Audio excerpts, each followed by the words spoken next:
বাড়িতে বিষাক্ত মাকড়সারা অ্যাটাক করে। মেয়েটি তার বাচ্চাকে নিয়ে পালানোর চেষ্টা চালায়। তখনই তার বিশ্বাসঘাতক স্বামী মেয়েটিকে অ্যাটাক করে অজ্ঞান করে দেয়।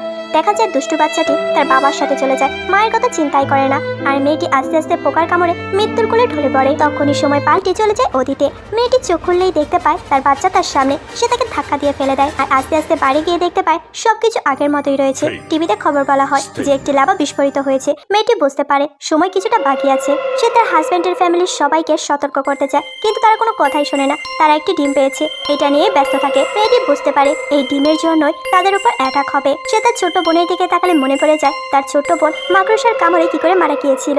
এমনকি তার উপর ফ্যান ছিটকে তার হাতটা ভেঙে গিয়েছিল।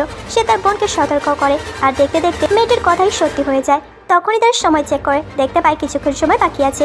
তারা একটি সেফটি রুমে নিজেদের আবদ্ধ করে নেয় আর নিজেদের প্রয়োজনীয় সকল জিনিসপত্র নিয়ে। অন্যদিকে তার হাজব্যান্ড কাচের মধ্যে ওই ডিমটাকে একটা তাপের মধ্যে রেখেছিল, যা কিছুক্ষণের মধ্যেই ফুটবে। তার হাজব্যান্ড মেয়েটিকে অপমান করে বলে, তোমরা কি মনে করেছো আমি বুঝতে পারিনি? তুমি লোভ করছো আমাদের সফলতা দেখে, কিন্তু মেয়েটাতে জানতো আসল ঘটনা। অবশেষে কি হয় তোমরাই দেখে নাও। দেখার আগে